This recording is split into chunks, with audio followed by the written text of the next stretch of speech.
Hey, my chickadees. Welcome back to the Back 40. All right, we have our CW22 Margaret Miller Collage Weekly Challenge for week 22. Now, I have to make a confession. I actually accidentally did this one a few weeks back because I was on the wrong week. So, we're just going to go over what I did back then. It still looks kind of cute. But I don't know what kind of frame of mind I was in then, but there you go. You have it. We have to have a border or a frame. So there's our little frame.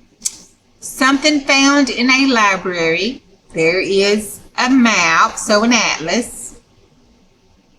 A bug or insect, and I put butterflies on it because, well, let's just say I don't do nothing else.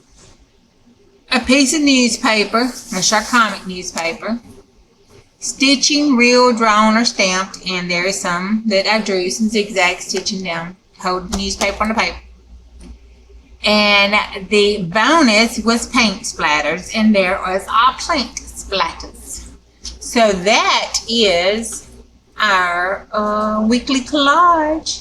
And let me see, I'm not sure what kind of mood I was in, but I've got some Mississippi friends, feeling nothing than feelings, some opinions, some advice, some pickles, some blondie, and the horrible. So that's the things I chose to put out there. And then that's part of Mississippi. So there we go. There we have it. All right. That's it for this week. Thank you muches. See you on the next go round. Bye.